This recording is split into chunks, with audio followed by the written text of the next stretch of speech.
Olá a todos e todas que estão assistindo. Eu sou o defensor público Jaime Leônidas Miranda Alves, defensor lotado na atuação criminal, na defesa criminal na comarca de Rolim de Moura. Antes de iniciar a explicação do meu tema, quero cumprimentar essa brilhante iniciativa da Defensoria Pública Geral, em nome do Dr. Hans Lucas Zimit e do Centro de Estudos, em nome da diretora do Centro de Estudos, a doutora Alessandra Milaré, e dizer que sempre é muito importante essa educação continuada em direitos humanos, que é, conforme previsão legal, a atribuição da Defensoria Pública, a educação em direitos humanos como forma de transformação social. Sobre o que eu quero comentar com vocês, colegas que estão assistindo hoje no nosso Sala Aberta. Quero falar sobre o princípio da insignificância e a importância da atuação estratégica da Defensoria Pública nos tribunais superiores. A gente vai trabalhar um pouquinho de algumas teorias, mas de forma bem superficial, e eu vou trazer exemplos práticos, casos em que o núcleo que eu trabalho atuou diretamente e que podemos, na oportunidade, produzir resultados bem positivos em favor dos nossos assistidos. Então, vamos lá. Agora eu vou apresentar a minha tela. Perfeito. Vamos lá, então. O princípio da insignificância e a importância da atuação estratégica da Defensoria Pública nos tribunais superiores. Esse é o nosso tema de hoje. E o que é necessário para que nós comecemos? A compreensão de que o direito penal, pessoal, ele é informado por vários princípios. São vários os princípios que instruem, que inspiram o direito penal. Mas o principal deles é o princípio da ofensividade. O que significa princípio da ofensividade? Significa que não são todas as lesões, todos os ilícitos que devem ser repreendidos pelo direito penal. Não. Nós temos o direito civil, nós temos o direito administrativo sancionatório. E para o direito penal, a reprimenda deve se limitar àquelas condutas mais graves, aquelas condutas que realmente lesionam de forma grave algum bem jurídico tutelado. Essa é a ideia de princípio da ofensividade. E a partir do princípio da ofensividade, que vem aqui no nosso contexto, a discussão acerca do princípio da insignificância. O que é princípio da insignificância? O princípio da insignificância parte da compreensão de que determinados fatos, a despeito de serem formalmente crimes, não podem ser realmente considerados condutas criminosas. Por quê? Porque eles não ofendem bens jurídicos. Então, apesar daquela conduta aparentemente se amoldar perfeitamente à previsão legislativa de um crime, ou seja, apesar daquela conduta ter aparência de crime, ela não pode sofrer uma resposta do Estado como se crime fosse. Por quê? Porque é uma conduta insignificante, é uma conduta irrelevante, é uma conduta, pessoal, que não ofende o princípio da insignificância. Então, não se está a dizer que essa conduta, esse ilícito, ele não deve ser reprimido. Não é isso. Mas ele não deve ser reprimido pelo direito penal. Especialmente porque quando se tem a ideia que o direito penal e o processo penal, eles podem, ao fim de uma sentença, trazer como resultado a privação de uma liberdade, é muito complicado se admitir que qualquer conduta mínima possa permitir essa restrição de liberdade. Isso não é razoável, isso não parece proporcional. Então, a partir disso, dessa compreensão, a doutrina e a jurisprudência dos nossos tribunais superiores construíram alguns entendimentos, sedimentando, então, esse chamado princípio da insignificância. O princípio da insignificância, ele é compreendido sob alguns vetores, são alguns standards objetivos que precisam estar observados no caso concreto. O primeiro deles é a mínima ofensividade da conduta do agente. Eu vou escrever aqui para ficar mais fácil.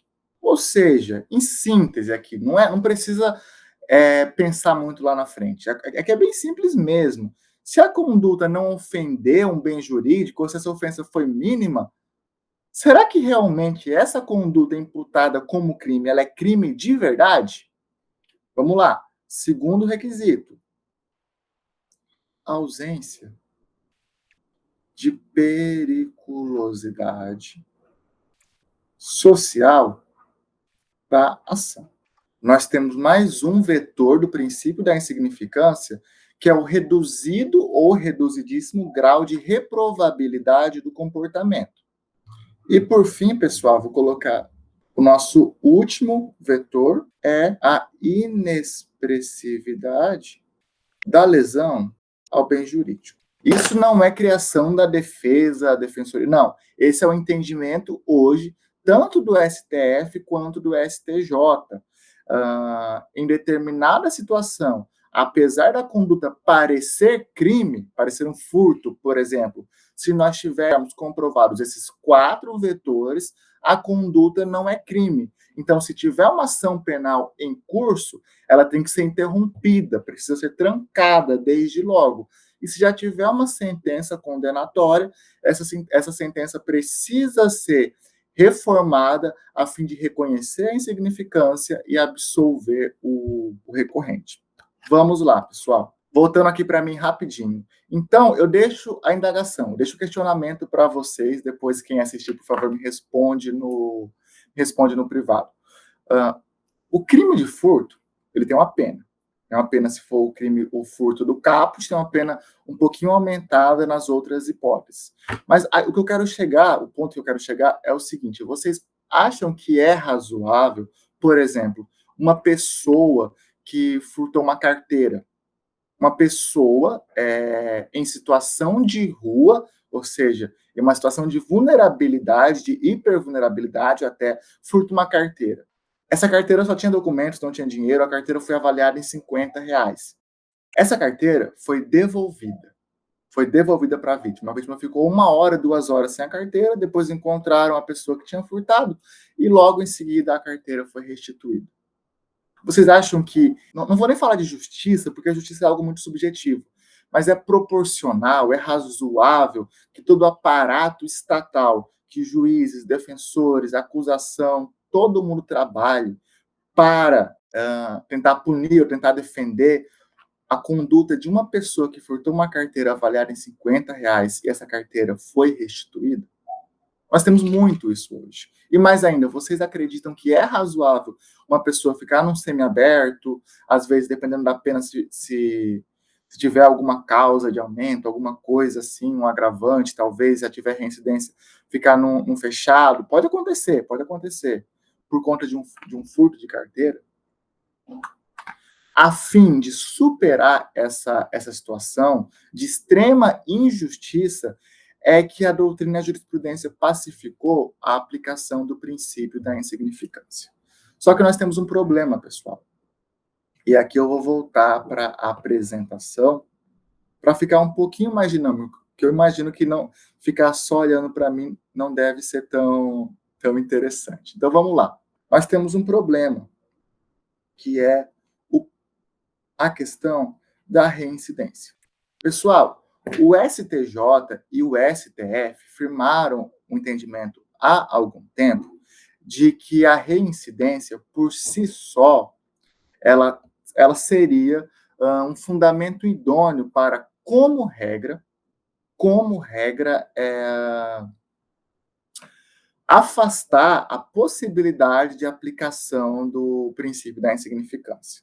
Beleza, esse foi um entendimento que durou, mas que não dura mais, pessoal. Esse entendimento já foi superado. Aqui eu vou fazer referência a alguns precedentes dos tribunais superiores. O primeiro deles, aqui, é o HC 123.108 de Minas Gerais. O segundo deles é o HC 123.533 de São Paulo. E o terceiro precedente, pessoal, são os nossos leading cases aqui, É o HC, o habeas corpus 123734, também de Minas Gerais. 123734, de Minas Gerais. Eles foram julgados aí por volta de 2015. E eles têm o mesmo fundamento, pessoal, que qual é? A reincidência, hoje, ela não é um argumento suficiente a fim de afastar a insignificância.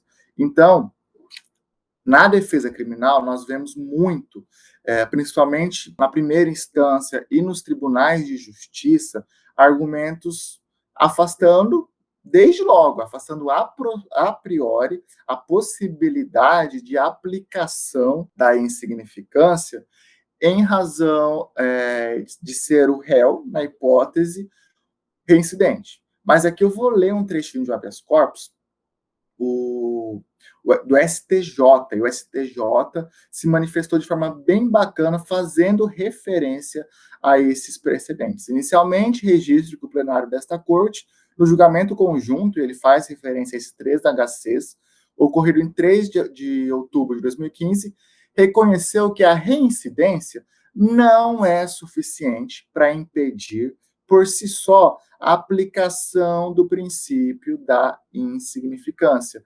Então, qual que é a ideia? Voltando aqui para mim. Deve-se verificar, no caso concreto, se a aplicação da reincidência ela é ou não socialmente recomendável. Não se pode mais sustentar, seja a acusação ou o próprio Poder Judiciário, que se for um agente reincidente, não cabe o reconhecimento da insignificância. Por quê? Porque esse não é mais o entendimento nem do STJ e nem do STF. O STJ e o STF vêm se posicionando como? Reincidência, a insignificância, aliás, ela precisa ser verificada casuisticamente. Em cada caso concreto é que o juiz ou o Poder Judiciário, né, os tribunais, tem que analisar se aquela conduta ela preenche ou não aqueles 4 vetores. A mínima ofensividade da conduta do agente, a ausência de periculosidade social da ação, o reduzido grau de reprovabilidade do comportamento e a inexpressividade da lesão ao bem jurídico, aliado a algumas questões subjetivas, tanto em relação ao réu quanto em relação à vítima. Mas qual que é a ideia? Presentes esses pressupostos objetivos, a reincidência não afasta de forma automática o princípio da insignificância. Então, ainda é possível se pensar em trancamento de ação penal antes da sentença, em trancamento de ação penal em razão da insignificância e também de reforma de sentença penal condenatória, seja no Tribunal de Justiça ou nos tribunais STJ ou STF, a fim de reformar a sentença em razão da aplicação do princípio da insignificância. Perfeito. Como que nós estamos trabalhando isso? Eu vou passar para vocês agora algumas informações sobre 2 casos que o nosso núcleo, a equipe do Núcleo Criminal de Rolim de Moura, atuou diretamente. O primeiro deles, deixa eu voltar aqui para compartilhar com vocês. O primeiro deles foi a ação penal 747-33 de 2020. O que aconteceu? Nesse caso, a nossa assistida da Defensoria Pública do Estado de Rondônia, Núcleo Criminal de Rolim de Moura, foi denunciada por ter furtado uma carteira. Essa carteira foi avaliada em R$50.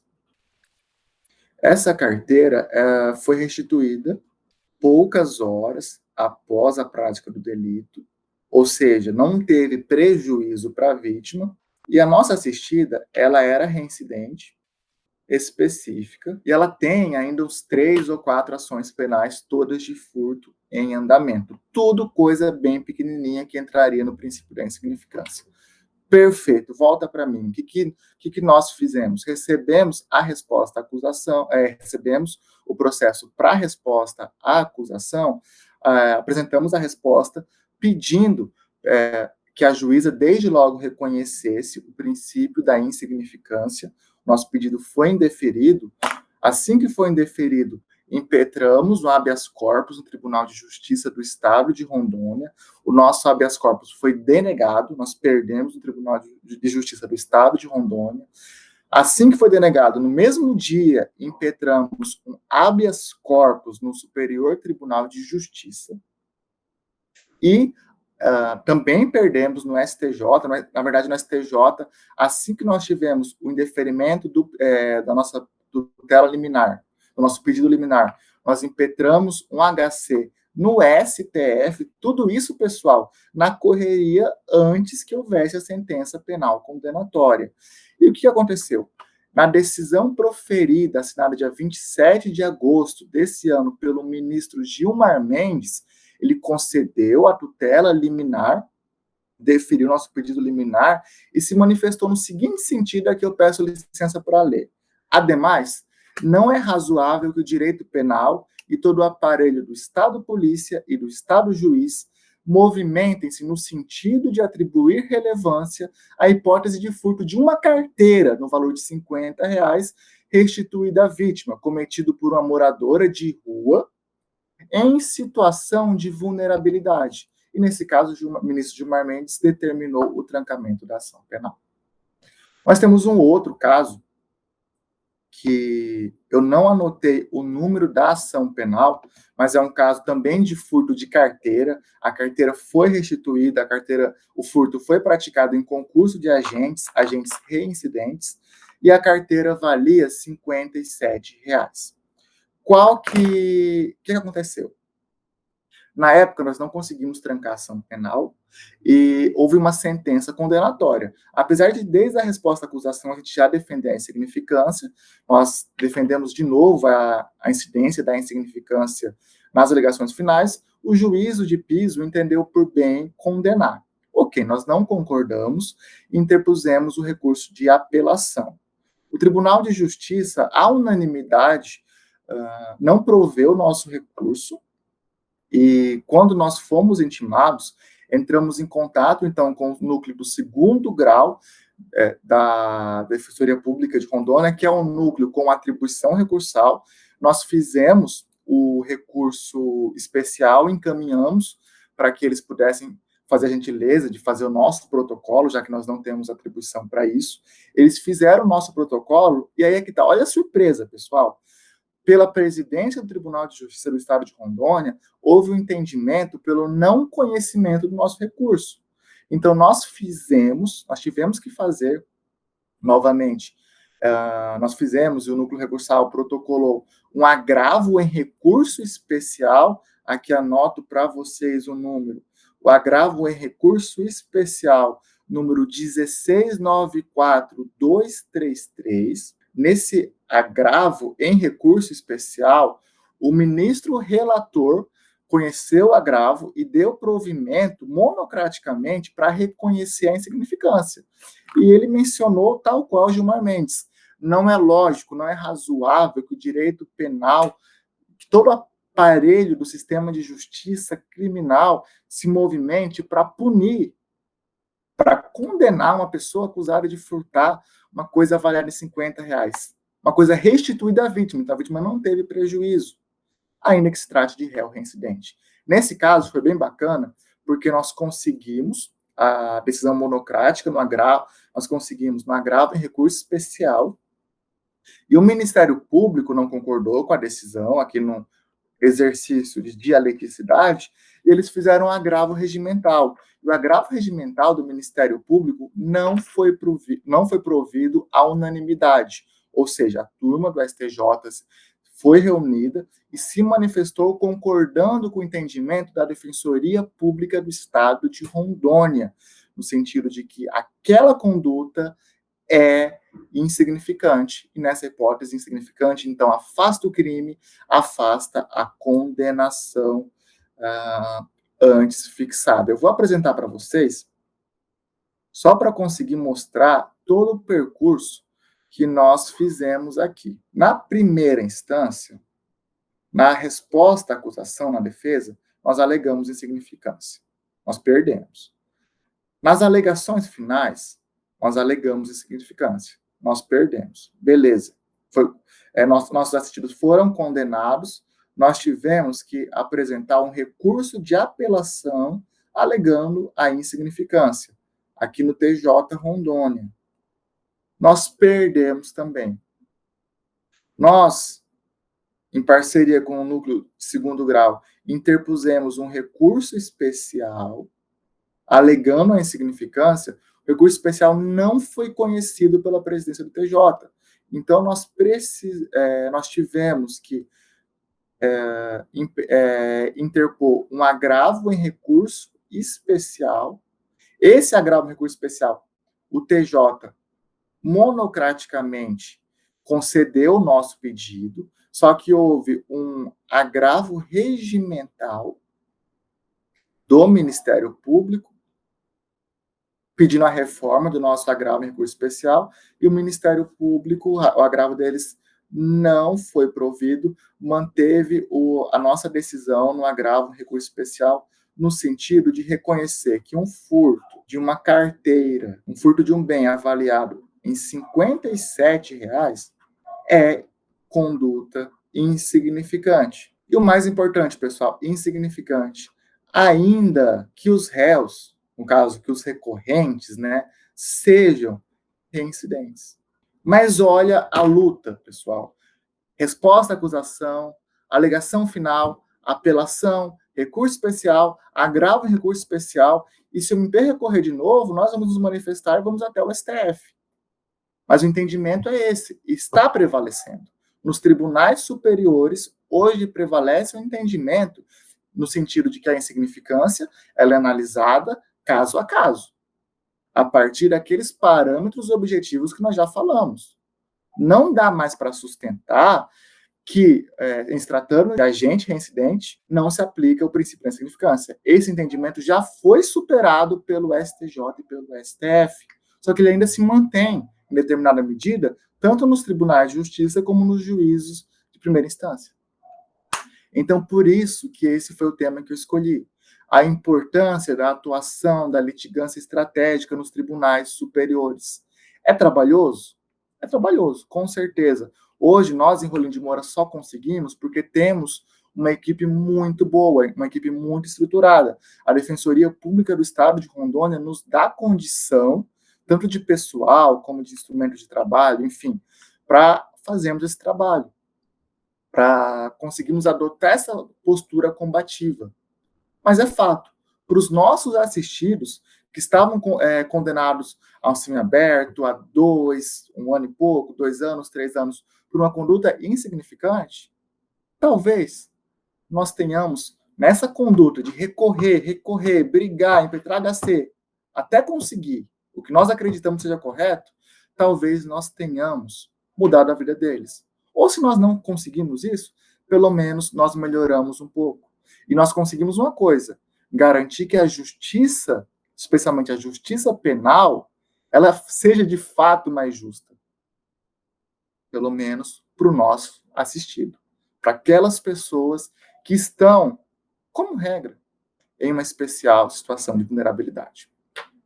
Eram esses os pontos que eu queria trabalhar com vocês. Agradeço a todas e todos que conseguiram assistir até o final. Agradeço novamente ao meu amigo, Dr. Hans, nosso defensor público geral, minha amiga, doutora Alessandra Milaré, diretora do Centro de Estudos. E precisando de alguma coisa, alguma orientação jurídica, podem me procurar no Núcleo Criminal da Defensoria Pública do Estado de Rondônia, em Rolim de Moura. Agradeço a todas e todos. Até mais. Até a próxima.